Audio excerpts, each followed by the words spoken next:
ദൈവമഹത്വവും ദൈവ സാന്നിധ്യവും നിറഞ്ഞു നിൽക്കുന്ന ഈ നല്ല നിമിഷത്തിനായി ഞാൻ എൻ്റെ ദൈവത്തെ ആഴമായി സ്തുതിക്കുന്നു. കർത്താവിൻ്റെ സാന്നിധ്യം നമ്മുടെ മേൽ നിറഞ്ഞു നിൽക്കുകയാണ്. കഴിഞ്ഞ ദിവസം ഞാൻ പ്രാർത്ഥിച്ചപ്പോൾ പരിശുദ്ധാത്മാവ് ഇങ്ങനൊരു വാക്ക് പറഞ്ഞു, ഹോവറിങ്. ഈ ഹോവറിങ് എന്ന വാക്ക് ഞാൻ എൻ്റെ ശ്രദ്ധയിൽപ്പെട്ടിട്ടുള്ളത് ഉൽപ്പത്തി പുസ്തകം 1-ാമത്തെ അധ്യായം പഠിക്കുമ്പോഴാണ്. പരിശുദ്ധാത്മാവ് പൊരുന്നിരുന്നു എന്ന് പറയും. ഹോവറിങ് എന്ന് പറയുന്ന വാക്കിൻ്റെ അർത്ഥം അതിൻ്റെ മുകളിൽ ഇരിക്കുക, കവർ ചെയ്തിരിക്കുക.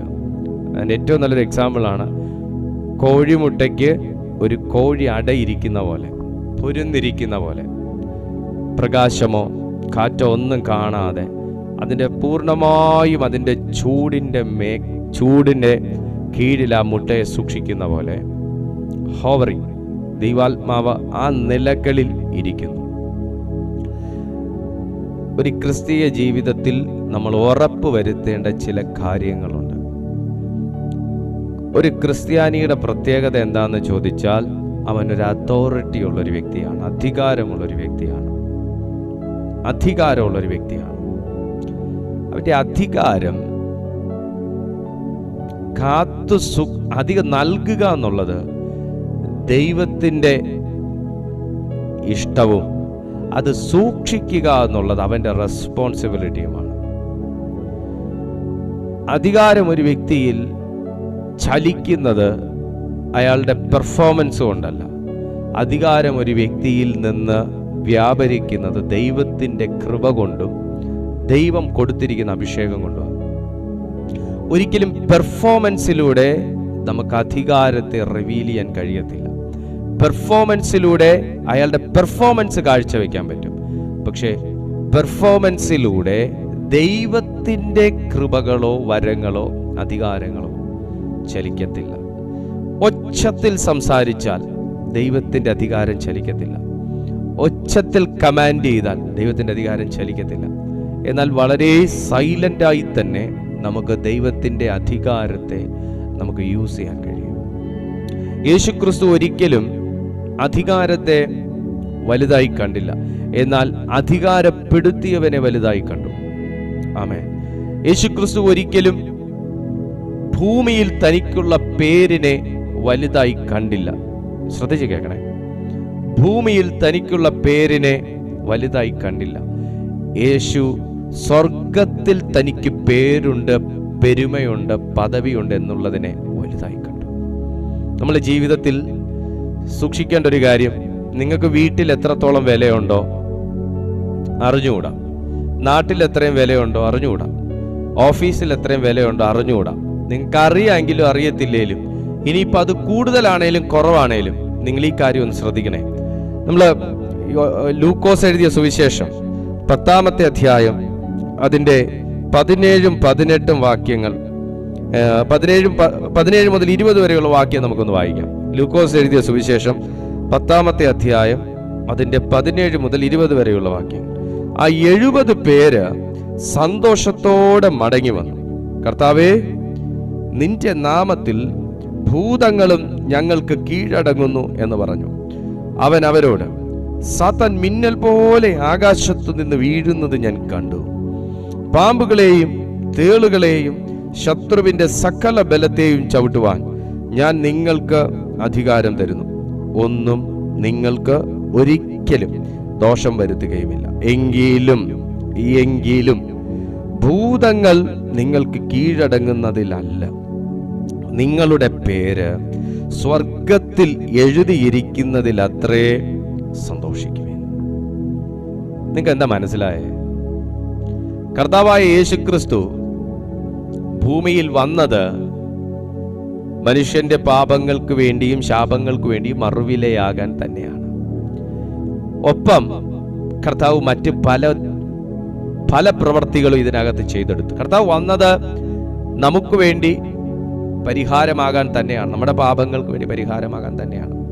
ഒപ്പം കർത്താവ് മറ്റ് പല കാര്യങ്ങളും കൂടെ ഈ സമയം കൊണ്ട് കർത്താവ് ചെയ്തെടുത്തു. ഈ 3.5 വർഷക്കാലം കൊണ്ട് കർത്താവ് ചെയ്തെടുത്തു. എന്നാന്നറിയാവോ? എന്നെ അവിടുത്തെ പോലെ ആക്കി തീർക്കാൻ. പറഞ്ഞേ, എന്നെ അവിടുത്തെ പോലെ ആക്കി തീർക്കാൻ, എൻ്റെ പദവികളെ അവിടുത്തെ പദവിയെ പോലെ ആക്കി തീർക്കാൻ, എൻ്റെ മുഖത്തെ അവിടുത്തെ മുഖം പോലെ ആക്കി തീർക്കാൻ, എന്നെ അവിടുത്തെ പോലെ ആക്കി തീർക്കാൻ. സഹോദര, നിങ്ങൾക്കൊരു സഹോദരനോ സഹോദരിയോ ഉണ്ടെങ്കിൽ പോലും നിങ്ങൾ സഹോദരന്റെ അത്രയും ഉന്നതിയിൽ എത്തുന്നത് ഒരു പക്ഷേ എല്ലാ സഹോദരങ്ങൾക്കും ഇഷ്ടപ്പെടണമെന്നില്ല.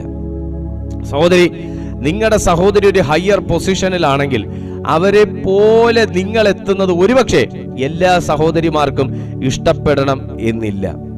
നിങ്ങളുടെ ദേശത്ത് മറ്റൊരു വ്യക്തി ഉയരുന്നത് പോലെ നിങ്ങൾ ഉയരുന്നത് എല്ലാ ദേശക്കാർക്കും ആ വ്യക്തിക്ക് തന്നെയും ഇഷ്ടപ്പെടണമെന്നില്ല. എന്നാൽ അസൂയയില്ലാതെ, കുശുമ്പില്ലാതെ, ദൂഷണം ചെയ്യാതെ, പറയാതെ, ചതിവ് പ്രയോഗിക്കാതെ എന്നെ അവിടുത്തെ പോലെ ആക്കി തീർക്കണമെന്ന ആഗ്രഹത്തോടെ എനിക്ക് സത്യ ശുശ്രൂഷ ചെയ്ത ഒരൊറ്റ രക്ഷകനെ ഈ ഭൂമിയിൽ വന്നിട്ടുള്ളൂ. അത് കർത്താവായ യേശുക്രിസ്തു മാത്രമാണ്. അത് കർത്താവായ യേശുക്രിസ്തു മാത്രമാണ്. ആ കർത്താവ് ഇന്ന് താങ്കളോട് പറയുന്നത് ഇതാണ്: നിങ്ങളുടെ പേര് എവിടെ എഴുതിയിരിക്കുന്നു എന്നതിൽ നിങ്ങൾ സന്തോഷിക്കണം. ഭൂതങ്ങളെ പുറത്താക്കാൻ കർത്താവ് വിളിച്ചപ്പോ ശിഷ്യന്മാർക്ക് BMW ബെൻസും ഒന്നും കൊടുത്തല്ല വിട്ടെ. കർത്താവ് അധികാരം മാത്രം കൊടുത്താ വിട്ടെ. കർത്താവ് നിങ്ങളെ ഈ ഭൂമിയിൽ വിളിച്ചേക്കുമ്പോ ഒരുപക്ഷെ എല്ലാ സൗകര്യങ്ങളിലും അല്ലായിരിക്കും നിങ്ങളിപ്പോ ജീവിക്കുന്നതും ശുശ്രൂഷ ചെയ്യുന്നതും. എല്ലാ സൗകര്യങ്ങളോടെയും എല്ലാ പദവികളോടെയും എല്ലാ സുഖ ലോലുപതകളോടുകൂടെയും ഒന്നും ആയിരിക്കത്തില്ല നിങ്ങൾ ഇപ്പൊ ഈ മെസ്സേജ് കേൾക്കുന്നത്. നിങ്ങൾ ശുശ്രൂഷ ചെയ്യുന്നത് വളരെ വളരെ ഇടുക്കത്തിലും ഞെരുക്കത്തിലും ആയിരിക്കും. നിങ്ങൾ വീട്ടിൽ പ്രാർത്ഥിക്കുന്നത് വളരെ സഫർ ചെയ്തായിരിക്കും. നിങ്ങൾ ഈ ക്രിസ്തീയ ജീവിതം, നിങ്ങളുടെ കുടുംബ ജീവിതം നിങ്ങൾ ഓരോ ദിവസവും തള്ളി നീക്കുന്നത്, നിങ്ങൾ ദൈനംദിനം നിങ്ങൾ ചിലവ് നടത്തുന്നത് പോലും വളരെ വളരെ വളരെ സ്ട്രഗിൾ ചെയ്തായിരിക്കും. യേശുക്രിസ്തു ശിഷ്യന്മാരെ 70 പേരെ, കർത്താവിന്റെ കൂടെ നിന്ന 12 പേരെ കൂടാതെ മറ്റ് 70 പേരെ കർത്താവ് സെലക്ട് ചെയ്തപ്പോ അവർക്ക് കർത്താവ് കൊടുത്തത് ഇതാ: നിങ്ങളുടെ വഴിച്ചെലവിന് ഇതിരിക്കട്ടെ, പിന്നെ ഒരു ദിവസം കൂടുതൽ ആ പട്ടണത്തിൽ നിൽക്കേണ്ടി വന്നാൽ ഇതുകൂടെ വെച്ചോ. ഇതൊന്നും കൊടുത്തില്ല. നിങ്ങൾ ശ്രദ്ധിച്ചോ കർത്താവ് അവരെങ്ങനെ വിട്ടേന്ന്? ശ്രദ്ധിച്ചോ? നിങ്ങൾ ഒന്നും കൊടുത്തില്ല. ദ്രവ്യം ഒന്നും അവർക്ക് കൊടുത്തില്ല. അവർക്ക് ബാങ്കിന്റെ ATM കാർഡ് എടുത്തു കൊടുത്തില്ല. അവർക്ക് CUG കണക്ഷൻ തമ്മിൽ വിളിക്കാൻ വേണ്ടി എവിടെ വെക്കുന്നടാ ചോദിക്കാൻ ഒരു കണക്ഷനും എടുത്തു കൊടുത്തില്ല. അവർക്ക് ഫോണും ഇല്ല, അവർക്ക് വഴിച്ചെലവും ഇല്ല, അവർക്ക് സമ്മാനവും ഇല്ല, ഒന്നുമില്ല. അവർക്ക് ഡ്രസ്സ് കൊടുത്തില്ല, ഒന്നും കൊടുത്തില്ല. പക്ഷെ ഒന്ന് കൊടുത്തു, അവനെ കൊടുത്തു. ഒന്ന് കൊടുത്തു, അവിടുത്തെ കൊടുത്തു, അവിടുത്തെ നാമം കൊടുത്തു. നിങ്ങൾ പോകേണ്ടത് എൻ്റെ നാമത്തിലായിരിക്കണം. സഹോദര സഹോദരി, ആ സ്ട്രഗിൾസിൽ ജീവിക്കുന്ന നിങ്ങളോടാ ഞാൻ പറയുന്നത്. ഇത്രയും സഫർ ചെയ്യുന്ന നിങ്ങളോടാ ഞാൻ പറയുന്നത്. ജീവിക്കുന്നെങ്കിൽ കർത്താവിന്റെ നാമത്തിൽ ജീവിക്കണം. ശുശ്രൂഷ ചെയ്യുന്നെങ്കിൽ കർത്താവിന്റെ നാമത്തിൽ ചെയ്യണം. ബാക്കി കാര്യം തമ്പുരാൻ ഒരുക്കും. ബാക്കി കാര്യം കർത്താവ് ഒരുക്കും.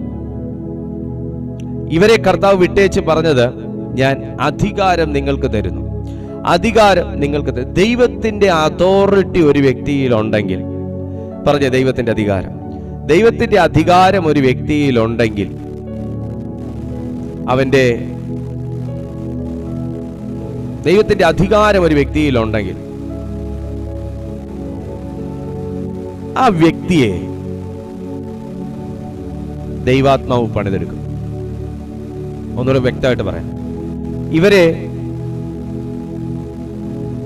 കർത്താവ് അധികാരപ്പെടുത്തി. എവിടെ പോയാലും ഭൂതങ്ങളില്ലാഞ്ഞിട്ടല്ല.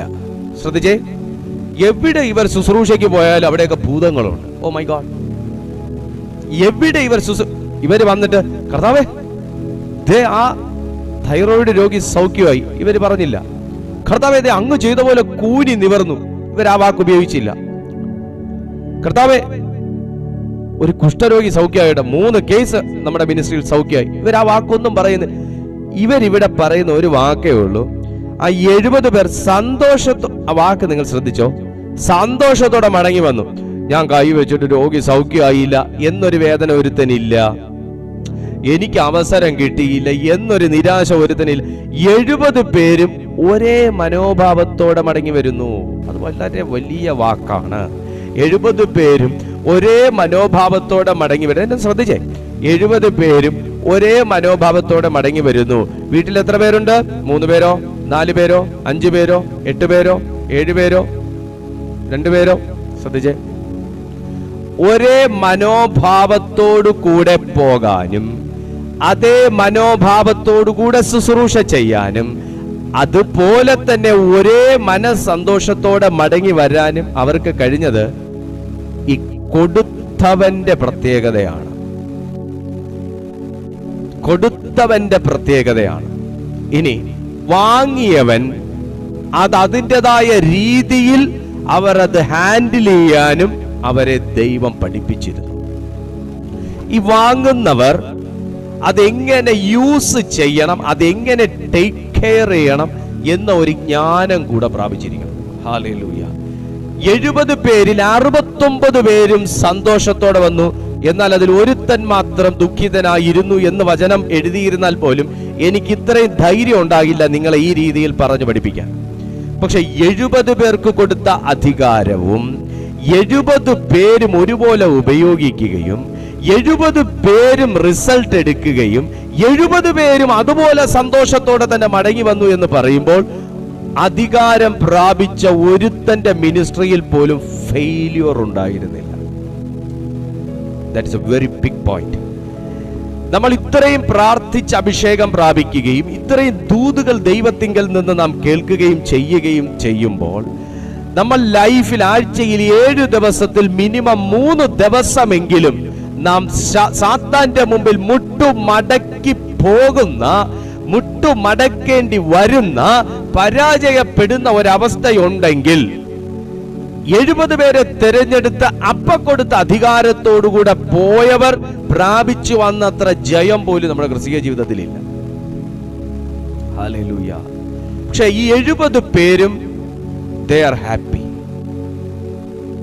അവർ റിസൾട്ടോടുകൂടെ അവർ കർത്താവിന്റെ സന്തോഷത്തിൽ മടങ്ങി വന്നപ്പോൾ യേശു അവിടെ സന്തോഷിച്ച കാര്യം മറ്റൊന്നുമല്ല. യേശു സന്തോഷിച്ച കാര്യം ഇതാണ്: ഇവരുടെ പേര് സ്വർഗത്തിൽ എഴുതിയിരുന്നതും കൂടെ കൊണ്ടാണ് ഈ ഭൂതങ്ങൾ പുറത്തു പോയത്. ഹല്ലേലൂയ. ഇവർ പ്രാപിക്കാത്ത ഒരു വലിയ വെളിപ്പാട് യേശു പ്രാപിച്ചിട്ടുണ്ടായിരുന്നു. കർത്താവേ, നീ അറിഞ്ഞോ, നിന്റെ നാമത്തിൽ ഭൂതങ്ങൾ പോലും ഞങ്ങളുടെ മുമ്പിൽ മുട്ടുമടക്കുന്നു. എന്റെ മകൻ പോലും എന്റെ മുമ്പിൽ ഇത്ര അനുസരണത്തോടെ ഇരുന്നിട്ടില്ല കർത്താവേ, പക്ഷെ ഭൂതം തേണ്ടട തലയും കുനിച്ച് മുട്ടും കുത്തി എന്റെ മുമ്പിൽ ഇരിക്കുന്നു എന്ന് യേശുവിനോട് പറഞ്ഞപ്പോ കർത്താവ് സ്വർഗത്തിലേക്ക് നോക്കി പിതാവിനെ വാഴ്ത്തിയേച്ച് പറഞ്ഞ ഇതാണ്: മക്കളെ, സാത്താൻ ആകാശത്തുനിന്ന് മിന്നൽ പോലെ വെട്ടേറ്റ് വീഴുന്നത് ഞാൻ കണ്ടു. എങ്കിലും, ഇത് വളരെ ശ്രദ്ധിക്കണം ഈ വാക്ക്, എങ്കിലും. ഈ വാക്ക് നിങ്ങളൊന്ന് ശ്രദ്ധിച്ചേ. എങ്കിലും. ഈ എങ്കിലും എന്ന വാക്ക് വെറുതെ കളയരുത് കേട്ടോ, വെറുതെ കളയരുത്. പ്രാർത്ഥിക്കുന്നുണ്ട് എങ്കിലും, ശുശ്രൂഷ ചെയ്യുന്നുണ്ട് എങ്കിലും, രോഗികൾ സൗഖ്യമാകുന്നുണ്ട് എങ്കിലും, പ്രാർത്ഥനയ്ക്ക് മറുപടികൾ ലഭിക്കുന്നുണ്ട് എങ്കിലും, വചനം കേട്ട് പലർ രക്ഷിക്കപ്പെട്ട് സഭയോടുകൂടെ ചേരുന്നുണ്ട് എങ്കിലും, പ്രാർത്ഥനകൾക്ക് സ്പോട്ടിൽ മറുപടി കിട്ടുന്നുണ്ട് എങ്കിലും, ലിസൺ മീ, ഇപ്പൊ കുറച്ചു ദിവസം കൊണ്ട് കുഴപ്പമില്ലാതെ കാര്യങ്ങൾ മുൻപോട്ട് പോയിക്കൊണ്ടിരിക്കുന്നു എങ്കിലും, പ്രവചിക്കാൻ കർത്താവ് നാവിനെ ഉപയോഗിക്കുന്നു എങ്കിലും, നന്മ ചെയ്യാൻ കർത്താവ് കരങ്ങളെ ബലപ്പെടുത്തുന്നു എങ്കിലും, തിന്മയുടെ അരൂപി ഇപ്പോൾ എന്നെ തൊടുന്നില്ല, അത് മാറി നിൽക്കുന്നു എങ്കിലും, എങ്കിലും എങ്കിലും നിങ്ങൾ അതിലല്ല പ്രശംസിക്കേണ്ടേ. ഇതിനെല്ലാം നിങ്ങളെ പ്രാപ്തനാക്കിയത്. മോനെ, നിനക്ക് ഈ ഇന്ത്യയിൽ ഐഡന്റിറ്റി കാർഡ് ഇല്ലാതെ നിനക്ക് വോട്ട് ചെയ്യാൻ പറ്റുമോ? നിനക്കൊരു കറുത്ത ബൈൻഡുള്ള പാസ്പോർട്ട് ഇല്ലാതെ നിനക്ക് ഇവിടുന്ന് അറ്റ്ലീസ്റ്റ് ദുബായ് വരെ പോകാൻ പറ്റുമോ? കാര്യം എന്നാ? പേര് കിടക്കേണ്ടടുത്ത് പേരുള്ളത് കൊണ്ടാണ്. നമ്മളൊന്നും വലിയ ആളായിട്ടല്ല, തികഞ്ഞവനായിട്ടല്ല, തികഞ്ഞവളായിട്ടല്ല, വേറെ പണിയെല്ലാം മാറ്റി വെച്ചിട്ട് നമ്മൾ പ്രാർത്ഥനാപ്പായിന്ന് എഴുന്നേക്കാതിരിക്കുന്നോണ്ടല്ല, അല്ല അല്ല ഉപവാസം കൂടുന്നത് കൊണ്ടല്ല, നമ്മൾ എന്തോ നന്മ ചെയ്യുന്നത് കൊണ്ടും അല്ല, അതൊന്നുമല്ല. എന്റെ പേര് പലരും വെട്ടിത്തള്ളിയപ്പോ, എന്റെ പേര് പലരും മറന്നപ്പോ, എന്റെ പേര് പലരും ചവിട്ടി തേച്ചപ്പോ, എന്റെ പേര് ആവശ്യമില്ലാതെ ചിലർ വലിച്ചിഴച്ചപ്പോ, എന്റെ പേര് വെറുതെ ചിലടത്ത് കൊണ്ടുവച്ചപ്പോ, എന്റെ പേര് ചിലർ നിന്ദിക്കാൻ വേണ്ടി പലരും മുൻപിലെടുത്ത് കുത്തി നിർത്തിയപ്പോ, എന്റെ പേര് പലരും പേര് വെട്ടിക്കളഞ്ഞപ്പോ, എഴുതേണ്ട ഒരുവൻ, എടുക്കേണ്ട ഒരുവൻ, സൂക്ഷിക്കേണ്ട ഒരുവൻ എന്റെ പേര് എഴുതേണ്ട പോലെ എഴുതിയത് കൊണ്ട് ചിലത് എന്റെ മുമ്പിൽ സംഭവിക്കുന്നു. In the name of Jesus. കുഞ്ഞേ, ഇന്ന് ചിലർ നിന്റെ പേര് വെറുതെ വലിച്ചു നീട്ടുന്നുണ്ടായിരിക്കാം, ചിലർ വെറുതെ നിന്റെ പേര് വലിച്ചിഴയ്ക്കുന്നുണ്ടായിരിക്കാം, വെറുതെ നിന്റെ പേരിനെ ദൂഷണം വരുത്തുന്നുണ്ടായിരിക്കാം. പക്ഷേ എടുക്കേണ്ടവൻ നിന്റെ പേരെടുത്തിട്ടുണ്ട്, എഴുതേണ്ടവൻ നിന്റെ പേര് കണ്ടിട്ടുണ്ട്, എഴുതേണ്ടടുത്ത് നിന്റെ പേര് എഴുതിയിട്ടുണ്ട്. അവിടെ നിന്റെ പേര് എഴുതിയത് കൊണ്ട് ചിലർ ഈ ഭൂമിയിൽ നിന്റെ പേര് വല്ലാതെ ദുരുപയോഗം ചെയ്യുന്നത്. വേദനിക്കരുത്, ദുഃഖിക്കരുത്, നിരാശപ്പെടരുത്. കർത്താവിനും എന്നെ വേണ്ടായോ എന്ന് ചോദിക്കരുത്. നിന്നെ വേണമെന്നുള്ളത് കൊണ്ട് ഇന്ന് ഈ ദൂത് നിന്നെ കേൾപ്പിക്കുന്നേ. ഇപ്പൊ എനിക്ക് കണക്ട് ആയി. തുടക്കത്തിൽ ഞാൻ ഈ മീറ്റിംഗിന് മുമ്പേ ഞാൻ പറഞ്ഞതും ഇപ്പൊ എന്നെ കൊണ്ട് കർത്താവ് പറയിച്ചുകൊണ്ടിരിക്കുന്നതുമായിട്ട് കണക്ട് ആയി. എന്നെയും കൊണ്ട് പറ്റത്തില്ല എന്ന് പറഞ്ഞിട്ട് ഞാൻ ഇതൊക്കെ വിടാൻ പോവുക, പ്രാർത്ഥന നിർത്താൻ പോവുക, ഉപവാസം നിർത്താൻ പോവുക, എല്ലാം കുറച്ച് അധികമായതുകൊണ്ടാണ് ജീവിതത്തിൽ ഇത്രയും പോരാട്ടം എന്ന് പറയുന്ന ചിലരെ നോക്കി ദൈവാത്മാവ് പറയുന്നു, ഓടാൻ വരട്ടെ, നിൽക്കാൻ. നീ ഓടിയാ രക്ഷപ്പെടണം. ഒന്നും കൂടെ, നീ ഓടിയാ രക്ഷപ്പെടണം. പിന്നെ ഓടിയാൽ ഈ കാര്യങ്ങൾക്കൊക്കെ വിടുതലും ഉണ്ടാവണം. പ്രാർത്ഥന നിർത്തുവാണെങ്കിൽ ഈ ഭൂതം നിന്നെ വിട്ടുപോകണം. എങ്കിൽ നീ ഓടുന്നതിൽ, ഒളിച്ചോടുന്നതിൽ, വിട്ടിട്ട് പോകുന്നതിൽ, ഗിവപ്പ് ചെയ്യുന്നതിൽ മാന്യതയുണ്ട്, അർത്ഥമുണ്ട്, ഗുണമുണ്ട്. പക്ഷെ നീ ഓടിയാൽ ഈ സാധനം വിട്ടില്ലല്ലോ. ഹല്ലേലൂയ. ഇവർക്ക് ഈ ഭൂതം പോയ ചരിത്രം മാത്രമേ അറിയൂ. എന്നാൽ പോകാത്ത ഭൂതങ്ങളെ ഹാൻഡിൽ ചെയ്യാൻ കർത്താവ് ഇതുവരെ ഇവരെ ഏൽപ്പിച്ചില്ല. ഇവർ ഭൂതം പോയ സന്തോഷത്തിൽ കർത്താവിന്റെ അടുത്ത് വന്നു. എന്നാൽ ചില ഭൂതങ്ങൾ യേശുവിന്റെ മിനിസ്ട്രി തന്നെ സെക്കൻഡിൽ തന്നെ വിട്ടുപോയ കേസുമുണ്ട്. കുറെയൊക്കെ ഭൂതം പോകാതെ വലിച്ചേഴച്ച് നുരച്ചും പതപ്പിച്ച് ടൈം എടുത്തു പോയ ചരിത്രമുണ്ട്. സത്യമല്ലേ? അല്ലേ? നമ്മൾ ഈ സുവിശേഷങ്ങളിൽ തന്നെ ഞാൻ ഈ പറഞ്ഞ രണ്ട് കാര്യവും വായിക്കുന്നു. ആ മകനെ യേശുവിന്റെ മുമ്പിൽ കൊണ്ടുവന്നപ്പോ ശിഷ്യന്മാർക്ക് ഹാൻഡിൽ ചെയ്യാൻ പറ്റാഞ്ഞിട്ട് യേശു ഹാൻഡിൽ ചെയ്തപ്പോൾ സ്പോട്ടിൽ സാധനം വിട്ടുപോയില്ല. സ്പോട്ടിൽ സാധനത്തിന്റെ ഇരിപ്പിടം ഇളകി, പക്ഷെ വിട്ടുപോയില്ല.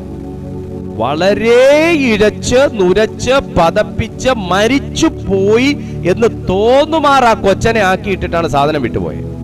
ആ കേസ് ഇവരെ ഹാൻഡിൽ ചെയ്തില്ല. ഭൂതം വിട്ടുപോയി എന്ന് പറഞ്ഞു, കീഴടങ്ങുന്നു എന്നും പറഞ്ഞു. കീഴടങ്ങാത്ത ചില കേസുകളെ ഇവരെ ഹാൻഡിൽ ചെയ്യാൻ കർത്താവ് ഇതുവരെ ഏൽപ്പിച്ചില്ല. ദൈവമക്കളെ, നമ്മളെ കർത്താവ് എല്ലാ സ്ഥലങ്ങളിലും ഒന്നും കൊണ്ടുപോയിട്ടില്ല. എല്ലാ കേസും നമ്മളെ കൊണ്ടൊന്നും കർത്താവ് എടുപ്പിച്ചിട്ടില്ല. എല്ലാ ഭാരവും എല്ലാ നുഖവും ഒന്നും നമ്മൾ ഇതുവരെ കണ്ടിട്ട് പോലുമില്ല. പക്ഷെ നമ്മള് ഈ എടുത്തതിനെ വെച്ച് പറയുകയാണ്, ഇത് എന്തൊരു ഭാരം, ഇതെന്തൊരു കീറാമുട്ടി, ഇതെന്തൊരു വീട, എന്തൊരു പരീക്ഷ. കർത്താവ് നോക്കുമ്പോൾ ഇത്ര ആവുമ്പോ തന്നെ നമ്മൾ കയറി കിടക്കുക. അതാ യേശു പറഞ്ഞത്, നിങ്ങള് ഭൂതങ്ങൾ കീഴടങ്ങുന്നതിൽ കാര്യമൊക്കെ സൂപ്പറാണ്. നിങ്ങളെ കുറെ പേര് അത്ഭുതത്തോടെയൊക്കെ നോക്കി, അതിശയത്തോടെയൊക്കെ നോക്കി. പക്ഷെ മക്കളെ, ഈ അത്ഭുതത്തോടെ അതിശയത്തോടു കൂടെ നോക്കിയവരും നിങ്ങളെ അപ്രീഷിയേറ്റ് ചെയ്തവര് തന്നെ നിങ്ങൾക്കെതിരെ നാവ് ഉയർത്തുമ്പോൾ ആ ഭൂതത്തെ ഹാൻഡിൽ ചെയ്യാൻ ഞാൻ ഇതുവരെ നിങ്ങളെ ഏൽപ്പിച്ചിട്ടില്ല. അതുകൊണ്ട് നിങ്ങൾ ഒരു കാര്യം തിരിച്ചറിയുക, നിങ്ങൾ ഭൂതങ്ങൾ കീഴടങ്ങുന്നതിലേക്ക് നോക്കാതെ സ്വർഗത്തിൽ നിങ്ങളുടെ പേരെഴുതിയിട്ടുണ്ട് എന്നുള്ളതിനെ കുറിച്ച് നിങ്ങൾ സന്തോഷിക്കണം. അപ്പൊ തന്നെ സ്വർഗത്തിൽ പേരെഴുതിയിട്ടുള്ള ചില വിശുദ്ധന്മാരുടെ ജീവിതത്തിലെ പീഡാസഹനങ്ങളെ കുറിച്ചും കൂടെ നിങ്ങളൊന്ന് അറിഞ്ഞിരിക്കുന്നത് നല്ലതാണ് എന്നുള്ളത് കർത്താവ് പറയാതെ പറഞ്ഞൊരു സത്യമാണ്. സ്വർഗത്തിൽ പേരെഴുതിയിരുന്ന പൗലോസിന് പോരാട്ടമില്ലായിരുന്നു.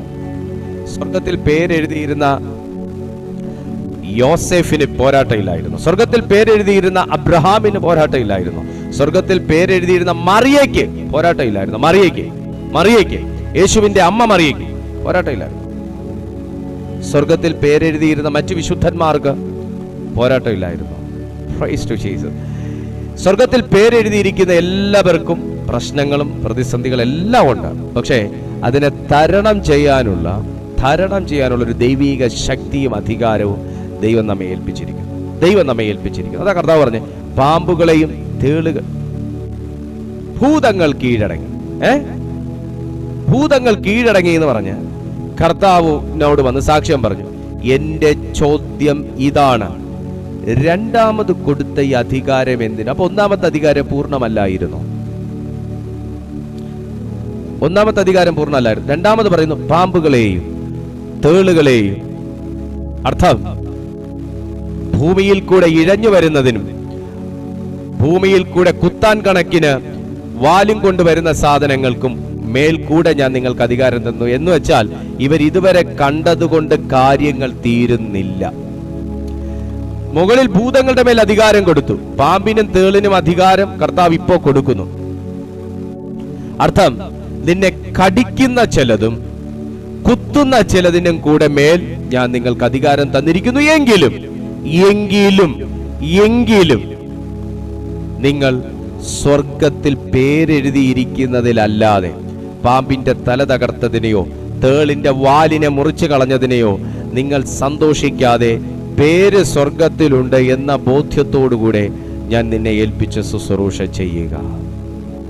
സുഹൃത്തേ, ഈ ഭൂമിയിൽ നടന്നു വരുന്ന രീതിയിൽ പോരാട്ടം ഉണ്ടാവും, ഉരുണ്ടു വരുന്ന രീതിയിൽ പോരാട്ടം ഉണ്ടാവും, ഇഴഞ്ഞു വരുന്ന രീതിയിൽ പോരാട്ടം ഉണ്ടാവും, കുത്താൻ വരുന്ന രീതിയിൽ പോരാട്ടം ഉണ്ടാവും. അതൊന്നും ഒരു നാളും നിങ്ങളെ ബാധിക്കയില്ല എന്ന് സ്വർഗം പറഞ്ഞതിന്റെ അർത്ഥം, സകലത്തിന്മേലുമുള്ളൊരു അധികാരം ദൈവം നിനക്ക് തന്നിരിക്കുന്നു. അധികാരം ഉപയോഗിക്കേണ്ടി വരുന്നത് സംഘർഷ സമയങ്ങളിലാണ്. ഏതെങ്കിലും പോലീസുകാരൻ ചായ കുടിച്ചുകൊണ്ടിരിക്കുന്ന സമയത്ത് വെടിവെക്കാറുണ്ടോ?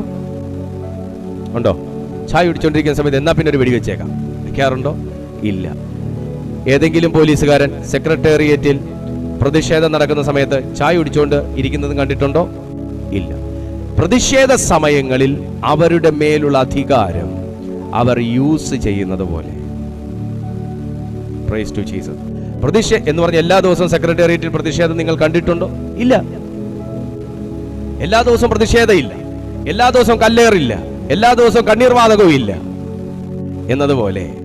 എന്നതുപോലെ കർത്താവ് തിരഞ്ഞെടുത്തിരിക്കുന്ന വ്യക്തിത്വങ്ങളാകുന്ന നമ്മുടെ ജീവിതത്തിൽ എല്ലാ ദിവസങ്ങളിലും പ്രതിഷേധമല്ല, എല്ലാ ദിവസങ്ങളിലും പോരാട്ടമല്ല.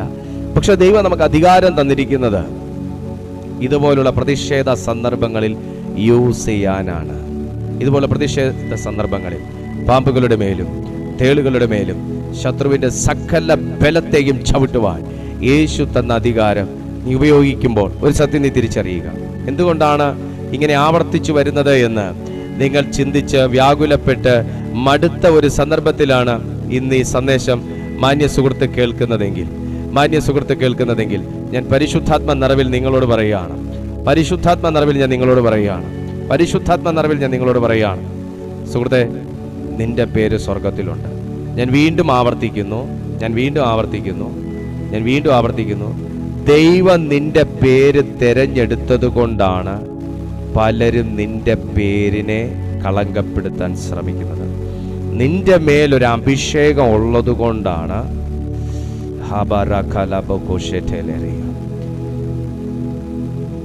7 ലക്ഷക്കണക്കിന് ആൾക്കാരുള്ള സ്ഥലത്ത് നിന്ന് ദൈവം 70 എണ്ണത്തിനെ തിരഞ്ഞെടുക്കണമെങ്കിൽ 7 ലക്ഷത്തിന് പുറത്ത് ആൾക്കാരുള്ള സ്ഥലങ്ങളിൽ നിന്ന് പോട്ടെ 70,000 പേരുള്ളിടത്ത് നിന്ന് കർത്താവ് 70 എണ്ണത്തിനെ തിരഞ്ഞെടുക്കണമെങ്കിൽ തിരഞ്ഞെടുപ്പിന്റെ വ്യത്യാസം മനസ്സിലായോ? ഈ 70 എണ്ണത്തിന്റെ മേലുള്ള അധികാരം വേറെ 70,000 മേൽ കർത്താവ് കൊടുത്തിട്ടില്ല. തിരഞ്ഞെടുപ്പുള്ളവർക്ക് ഉപയോഗമുള്ളവർക്ക്, ദൈവം കണ്ടേക്കുന്നവർക്ക് ഒരു പ്രത്യേക ഗ്രേസ് ദൈവം കൊടുത്തിട്ടുണ്ട്. ഒരു പ്രത്യേക ഗ്രേസ് ദൈവം കൊടുത്തിട്ടുണ്ട്. മോനെ, കൃപ എന്തിനാ നിനക്ക് തന്നേന്ന് ചോദിച്ചാൽ അത് ബലഹീനതയിൽ തികഞ്ഞു വരാനാണ്. കൃപ എന്തിനാ കർത്താവ് നിനക്ക് തന്നേന്ന് ചോദിച്ചാൽ അത് ബലഹീനതയിൽ തികഞ്ഞു വരാനാണ്. നീ ഒത്തിരി പോരായ്മകളുള്ള വ്യക്തിയായിരിക്കും, നീ ഒത്തിരി സംഘർഷങ്ങൾ അനുഭവിക്കുന്ന വ്യക്തിയായിരിക്കും. പക്ഷേ 70,000 പട്ടണത്തിൽ നിന്ന് കർത്താവ് 70 തെരഞ്ഞെടുത്തു എന്നുണ്ടെങ്കിൽ, 70 തെരഞ്ഞെടുത്തിട്ട് അവർക്ക് തൻ്റെ മേൽ പകർന്നിരുന്ന അധികാരത്തെ പകുത്തു കൊടുത്തു എന്നുണ്ടെങ്കിൽ, ഞാൻ ഒന്നുകൂടെ പറഞ്ഞോട്ടെ, എവിടുന്നൊക്കെയോ കർത്താവ് ചില വ്യക്തികളെ ഈ സമയം സെലക്ട് ചെയ്തുകൊണ്ടിരിക്കുക. തെരഞ്ഞെടുപ്പുള്ള ചിലതിൻ്റെ മേലേക്ക് ഈ ദൂത് അവരെ ഈ സന്ദേശം അവരെ പൊടി തൂത്ത് അവരെ പുറത്തെടുത്തോണ്ടിരിക്കുക. എനിക്കറിയാം, 70,000 ഉള്ളിടത്ത് നിന്ന് 70 ദൈവം തെരഞ്ഞെടുത്ത് ശിഷ്യന്മാർക്ക് 12 പേർക്ക് കൊടുത്തതുപോലെ തന്നെയുള്ള അധികാരം യേശു ഇവരെ ഏൽപ്പിച്ചു എങ്കിൽ ഇവരുടെ പേര് സ്വർഗത്തിൽ എഴുതപ്പെട്ടു. പക്ഷേ ഒരു കാര്യം, ഇവരാരും പിന്നീട് യേശുവിൻ്റെ ഈ വാക്ക് കേട്ടിട്ടില്ല. അവരോട് പറഞ്ഞു, നിങ്ങളുടെ പേര് സ്വർഗത്തിലുണ്ട്. പക്ഷെ അവരെവിടെ? ആ 70 പേരെവിടെ? ആ 70 പേരെവിടെ? അധികാരം ഉണ്ടെങ്കിലും, കൃപയുണ്ടെങ്കിലും, ശുശ്രൂഷ ഏൽപ്പിച്ചെങ്കിലും, പേരെഴുതിയെങ്കിലും, എഴുതിയിരിക്കുന്നു എന്ന് യേശു പറഞ്ഞു കൊടുത്തെങ്കിലും, പിന്നെ 70 പേരെവിടെ? എല്ലാവരും വിട്ടേച്ചു പോയി, എല്ലാവരും ഉപേക്ഷിച്ചേച്ചു പോയി, എല്ലാവരും കളഞ്ഞിട്ട് പോയി. അഭിഷേകം ഉണ്ടെന്ന് പറഞ്ഞ് ആജീവനാന്തകാലം പിടിച്ചു നിൽക്കുമെന്ന് അർത്ഥമില്ല. ശുശ്രൂഷ ഉണ്ടെന്ന് പറഞ്ഞ് ആജീവനാന്തകാലം ചെയ്തു കൊള്ളുമെന്നും അർത്ഥമില്ല. ദൈവമക്കളെ, സ്വർഗത്തിൽ പേരുണ്ട് എന്ന ബോധ്യം വേണം. കല്ലിൽ കൊത്തിയതുപോലെ നമ്മുടെ ഹൃദയത്തിന്റെ പലകയിൽ കിടക്കാൻ. എനിക്ക് അഭിഷേകമുണ്ട്, എനിക്ക് ശുശ്രൂഷയുണ്ട്, എനിക്ക് കൃപാവരമുണ്ട്, എനിക്ക് കൂട്ടമുണ്ട്, എനിക്ക് അതുണ്ട്, ഇതുണ്ട്. അതിലൊന്നും അല്ല. അതാ യേശു പറഞ്ഞു, അതിലൊന്നും അല്ല. ഭൂതങ്ങൾ കീഴടങ്ങുന്നു, രോഗികൾ സൗഖ്യമാകുന്നു, നീ ആക്യുറേറ്റ് ആയിട്ട് പ്രൊഫസി പറഞ്ഞു. അതിലൊന്നും അല്ല. നിന്റെ പേര് സ്വർഗത്തിലുണ്ട്, നിന്റെ പേര് സ്വർഗത്തിൽ എഴുതിയിരിക്കുന്നു എന്നതിൽ സന്തോഷിപ്പിൻ എന്ന് പറഞ്ഞ് കേട്ടവർ ചില നാളുകൾക്ക് ശേഷം യേശുവിന്റെ കൂടെ ഇല്ല. ഇന്ന് അങ്ങനെയുള്ള അവസ്ഥകൾ അതിക്രമിച്ചുകൊണ്ടിരിക്കുമ്പോൾ ശുശ്രൂഷ, കൃപാവരങ്ങൾ എല്ലാം തന്നെ മറന്നു കളഞ്ഞുകൊണ്ടുള്ളൊരു ജീവിതം നയിക്കുമ്പോൾ പരിശുദ്ധാത്മാവ് പറയുന്നു, തെരഞ്ഞെടുക്കപ്പെട്ടവരോട് പറയുന്നു, നിന്റെ പേര് ഈ ലോകത്തിൽ ആരെല്ലാം ഏതൊക്കെ രജിസ്റ്ററിൽ നിന്ന്, ഏതൊക്കെ ലിസ്റ്റിൽ നിന്ന് വെട്ടി മാറ്റിക്കളഞ്ഞാലും, ഏതൊക്കെ ലിസ്റ്റിൽ നിന്ന് നിന്നെ സെലക്ട് ചെയ്തില്ലെങ്കിലും, ദൈവം സെലക്ട് ചെയ്ത നിന്റെ പേര്, ദൈവം സെലക്ട് ചെയ്ത താങ്കളുടെ പേര് സ്വർഗത്തിന്റെ ജീവ പുസ്തകത്തിൽ എഴുതിയിട്ടിരിക്കുന്നു എന്ന സന്തോഷം നിനക്കുണ്ടാകട്ടെ. കടഭാരം തീരുന്നത് കൊണ്ടല്ല, കടഭാരത്തിൽ നിന്ന് ഒഴിഞ്ഞത് കൊണ്ടല്ല, രോഗത്തിൽ നിന്ന് സൗഖ്യമായത് കൊണ്ടല്ല, ആമേൻ, ഒരു വീടും കൂടെ വാങ്ങിയത് കൊണ്ടല്ല, പുറത്തു പോകാൻ അവസരം കിട്ടിയത് കൊണ്ടല്ല,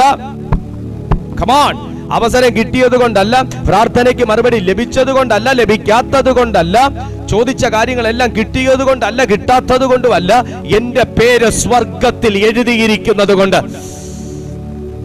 കമോൺ. ഒരു വ്യക്തി എനിക്ക് വേണ്ടി പ്രാർത്ഥിച്ചത് കൊണ്ടല്ല, പ്രാർത്ഥിച്ചു ദൂത് പറഞ്ഞത് കൊണ്ടല്ല, കേട്ട ദൂത് നടന്നത് കൊണ്ടല്ല, എന്റെ പേര് സ്വർഗത്തിൽ എഴുതിയിരിക്കുന്നത് കൊണ്ട്. ഇത് എഴുതിയവന്റെ കരം വേറെയാണ്, നിന്നെ സെലക്ട് ചെയ്തിരിക്കുന്ന ആള് വേറെയാണ്. അതുകൊണ്ട് നിന്റെ ജീവിതത്തിൽ സമാനതകളില്ലാത്ത ദൈവപ്രവൃത്തികളും ഉണ്ടായിരിക്കും. ഈ 70 പേര് ആശ്ചര്യപ്പെട്ടത് ഇന്നലെ വരെ അവരെ കൊണ്ട് പ്രയോജനപ്പെട്ടതുപോലല്ല യേശു തെരഞ്ഞെടുത്ത ശേഷം അവർ പ്രയോജനപ്പെടാൻ തുടങ്ങിയത്. മനസ്സിലായോ നിങ്ങൾക്ക്? ഇന്നലെ വരെ അവർ അംഗീകരിച്ചത് അവരെ അപ്പനും അമ്മയും മാത്രമായിരിക്കും അവരെ അംഗീകരിച്ചത്. ഇന്നലെ വരെ അവരുടെ വീട്ടുകാർ മാത്രമായിരിക്കും അവരെ അംഗീകരിച്ചത്, അവരുടെ ഒരു നോർമൽ സൊസൈറ്റി മാത്രമായിരിക്കും അവരെ അംഗീകരിച്ചത്. പക്ഷേ ഇന്ന് അവരെ അംഗീകരിച്ചിരിക്കുന്നത് യേശുക്രിസ്തു കൂടെയാണ്. യേശുക്രിസ്തു അവരെ അംഗീകരിച്ചു കഴിഞ്ഞപ്പോൾ അതേണ്ടടാ വാ പിളർക്കുന്ന രീതിയിലുള്ള ദൈവപ്രവൃത്തികൾ. കർത്താവേ കർത്താവേ, നിന്റെ നാമത്തിൽ ഭൂതങ്ങൾ പോലും ഞങ്ങൾക്ക് മുമ്പിൽ കീഴടങ്ങിയിരിക്കുന്നു. സുഹൃത്തെ, ദൂതിതാണ്, നിന്നെ അംഗീകരിക്കേണ്ടവൻ അംഗീകരിച്ചു കഴിഞ്ഞാൽ, നിന്റെ പേര് എഴുതേണ്ടവൻ എഴുതി കഴിഞ്ഞാൽ ജീവിതം മാറിയിരിക്കും. പക്ഷേ അവസാനത്തോളം, അന്ത്യത്തോളം സഹിച്ചു നിൽക്കുന്നവൻ ഭാഗ്യവാൻ എന്നൊരു വചനമുണ്ട്, അറിയാവോ? അന്ത്യത്തോളം സഹിച്ചു നിൽക്കുന്നവൻ ഭാഗ്യവാൻ. പക്ഷേ സന്തോഷ സൂചകവുമായിട്ടൊക്കെ വന്നവർ കുറച്ചു നാൾ കഴിഞ്ഞപ്പോൾ കർത്താവിന്റെ രക്തവും ശരീരവും ഭക്ഷിക്കണമെന്നൊക്കെയുള്ള ആത്മമർമ്മമടങ്ങുന്ന ദൂത് കേട്ടപ്പം ഒരുത്തൻ തെക്കോട്ട്, 4 വടക്കോട്ട്, പിന്നെ 2 കിഴക്കോട്ട്, പിന്നെ 10 പടിഞ്ഞാറോട്ട്, 4 വഴിക്ക് പിരിഞ്ഞുപോയി. ഇതെന്തൊരു കഠിന ഉപദേശം മക്കളെ! ക്രിസ്തീയ ജീവിതത്തിലോട്ട് വരുമ്പോ വലിയ പ്രതീക്ഷകളാണ്, പക്ഷെ ചിലതൊക്കെ കഠിനതകളാണെന്ന് തോന്നും. പക്ഷെ നിനക്ക് ക്രോസ് ഓവർ ചെയ്യാൻ കഴിയാത്തതൊന്നും കർത്താവ് നിന്നെ ഏൽപ്പിക്കത്തില്ല. നിനക്ക് ഹാൻഡിൽ ചെയ്യാൻ കഴിയാത്തതൊന്നും കർത്താവ് നിന്നെ ഏൽപ്പിക്കത്തില്ല. പക്ഷെ ഈ സന്തോഷം നിന്നോ? ഇല്ല. ഇത് തുടക്കത്തിലെ സന്തോഷമായിരുന്നു. കർത്താവ് നിങ്ങളോട് പറയുന്നു, ഈ സന്തോഷം, ഈ പരിശുദ്ധാത്മാവിലെ സന്തോഷം, ഇത് അന്ത്യത്തോളം കൊണ്ട് നടക്കണമെങ്കിൽ നമ്മുടെ പ്രയർ ഡയറി എടുത്തു വെച്ചിട്ട് എത്ര എണ്ണത്തിന് മറുപടി കിട്ടി? ഞാൻ എന്നുകൊണ്ട് പ്രാർത്ഥിക്കാൻ തുടങ്ങിയതാ, ഇത്രയും വിഷയങ്ങൾ വീണ്ടും പ്രാർത്ഥിക്കാൻ വേണ്ടി ഇട്ടേക്കുവോ, ഇത്രയും വിഷയം പ്രാർത്ഥിച്ചുകൊണ്ടിരിക്കുന്ന മറുപടി കിട്ടിയില്ല എന്ന് പറയുന്ന നമ്മുടെ ആ ഒരു ഓർഡിനറി സ്പിരിച്വൽ റിലത്തിൽ നിന്ന് അതിന്റെ മുകളിൽ, അതാ പറഞ്ഞത്, ഈ ഭൂമി നടക്കുന്ന കാര്യങ്ങളൊന്നും കൊണ്ട് നിങ്ങൾ അളക്കല്ലേ. സ്വർഗത്തിൽ നിങ്ങളുടെ പേര് എഴുതിയിരിക്കുന്നതുകൊണ്ട് സന്തോഷിപ്പിക്കും. സ്വർഗത്തിൽ നിങ്ങളുടെ പേര്. ഞാൻ വളരെ സന്തോഷത്തോടാട്ടെ ഈ ദൂത് നിങ്ങളോട് പറയുന്നത്. എനിക്ക് വളരെ സന്തോഷമുണ്ട്. കാരണം നമ്മുടെ എല്ലാവരുടെയും പേര് സ്വർഗത്തിൽ എഴുതപ്പെട്ടിരിക്കുന്നു എന്നുള്ളത് അതൊരു ചെറിയ കാര്യമല്ല, അതൊരു ചെറിയ കാര്യമേ അല്ല. സ്വർഗത്തിൽ നമ്മുടെ പേരുണ്ടെങ്കിൽ സാത്താൻ ഭയപ്പെട്ടിരിക്കും.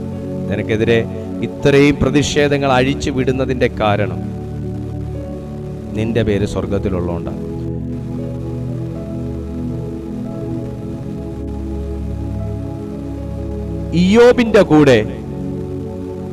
ഇയ്യോബിനെതിരെ പറയാൻ സാത്താൻ സ്വർഗ കവാടം ചവിട്ടി തുറന്ന് കയറിപ്പോയി. ജോഷുവായെക്കുറിച്ച് കുറ്റം പറയാനും സാത്താന്റെ സന്നിധിയിൽ, ദൈവത്തിന്റെ സന്നിധിയിൽ സാത്താൻ പോയി നിന്നു. ഓർക്കണം, ഈ ഇയ്യോബിനെ കുറിച്ച് കുറ്റം വിളമ്പാൻ വേണ്ടി ദൈവസന്നിധിയിൽ സാത്താൻ പോയി നിന്നു. സെക്കറിയാവിന്റെ പ്രവചന പുസ്തകം പഠിക്കുമ്പോ ജോഷുവായെക്കുറിച്ച് കമന്റ് പാസ്സാക്കാൻ വേണ്ടി അപവാദി, അക്യൂസർ സാത്താൻ പാസ്സാക്കാൻ വേണ്ടി സാത്താൻ പോയി ദൈവസന്നിധിയിൽ നിന്ന്. പിന്നെയാണോ നമ്മുടെ കാര്യം? സ്തോത്രം. ഓർത്തു നോക്കണം, ഇയ്യോബിന്റെ ഭക്തി എവിടെ കിടക്കുന്നു, യോശുവായുടെ ഭക്തി എവിടെ കിടക്കുന്നു, നമ്മുടെ ഭക്തി എവിടെ കിടക്കുന്നു? അവരെ കുറിച്ച് പോയി അപവാദം പറയാൻ ദൂഷകനായ സാത്താൻ ദൈവസന്നിധിയിൽ പോയി നിന്നു. എന്തുകൊണ്ടാണ്? യോശുവയുടെ കേസും ഇയ്യോബിന്റെ കേസും ഒക്കെ സ്വർഗം എടുത്തത് എന്തുകൊണ്ടാ? അവിടെ അവരുടെ പേരുള്ളതുകൊണ്ടാ. ഈ പുള്ളി അറിഞ്ഞില്ലായിരുന്നു അവരുടെ പേര് അവിടെ എഴുതിയെന്ന്. ഇയ്യോബിന്റെ പേര് സ്വർഗത്തിൽ ജീവപുസ്തകത്തിൽ എഴുതി, അറിഞ്ഞില്ലായിരുന്നു. ദൈവത്തിന് ഏറ്റവും വേണ്ടപ്പെട്ട വ്യക്തിയായിരുന്നു ഇയ്യോബ്. എന്നിട്ട് പോലും സാത്താൻ ചെന്ന് അവിടെ നിന്ന് അവർക്കെതിരായി പരാതി പറഞ്ഞു എങ്കിൽ അല്പവിശ്വാസികളായ നമ്മളൊക്കെ, എനിക്കൊന്നും എൻ്റെ വിശ്വാസം ഭയങ്കര തികഞ്ഞതാണെന്നൊന്നും ഞാൻ ഇന്ന് വരെ പറഞ്ഞിട്ടില്ല, പറയാനുള്ള ധൈര്യവും ഇല്ല. അതുകൊണ്ടാണ്. അപ്പൊ കർത്താവ് വിശ്വാസവീരന്മാരുടെ പട്ടിക മുമ്പോട്ടിട്ട് തരും, ഞാൻ വിറയ്ക്കും. നമ്മളൊക്കെ ആകാൻ ശ്രമിച്ചുകൊണ്ടിരിക്കുന്നവരാണ്. തികഞ്ഞവരാരും ഇല്ല കേട്ടോ, ആരുമില്ല, തികഞ്ഞവരില്ല. അവർക്കെതിരെ പോയി സാത്താൻ പഴി പറയാൻ നിന്നുവെങ്കിൽ, ദൈവമക്കളെ, പോരാട്ടം വിശ്വാസവീരന്മാർ മുതൽ തുടങ്ങിയതാ. പ്രശ്നങ്ങൾ വിശ്വാസവീരന്മാർ വരെ മുതൽ തുടങ്ങിയതാ. അതുകൊണ്ട് അവരതിനെ ജയിച്ചത് പ്രാർത്ഥനയാലും ദൈവം അവരുടെ മേൽ പകർന്ന അഭിഷേകത്താലും അധികാരത്താലും ആയിരുന്നത് പോലെ ഇന്ന് നിങ്ങൾ ദൈവം നമ്മുടെ മേൽ ഇട്ടിരിക്കുന്നത് എന്താണെന്ന്, ദൈവം നമ്മുടെ മേൽ പകർന്നിരിക്കുന്നത് എന്താണെന്ന് തിരിച്ചറിയുക. ആ ശക്തി നിങ്ങൾ പ്രയോജനപ്പെടുത്തുക. എല്ലാ കണ്ണുകളും ദൈവസന്നിധിയിൽ ഒരു നിമിഷം അടയട്ടെ. എല്ലാ കണ്ണുകളും ഒന്ന് ആത്മാവിലൊന്ന് പ്രാർത്ഥിച്ച ദൈവമക്കളെ, എല്ലാ ദൈവമക്കളും ഒന്ന് ആത്മാവിൽ പ്രാർത്ഥിച്ച് നിങ്ങളെ ഇന്ന് കർത്താവിൻ്റെ ആത്മാവ് നിങ്ങളുടെ മേൽ പകർന്നതിനെ പരിശുദ്ധാത്മാവ് ഒന്ന് റിമൈൻഡ് ചെയ്യാൻ പോവാണ്. നിങ്ങളെ കർത്താവ് പരാജയപ്പെടാനല്ല വിളിച്ചേക്കുന്നത്. നിങ്ങളൊരു തിരഞ്ഞെടുക്കപ്പെട്ട ഒരു പുരോഹിത വർഗമാണ്. ദൈവം സെലക്ട് ചെയ്തേക്കുന്ന വ്യക്തിത്വങ്ങളാണ്.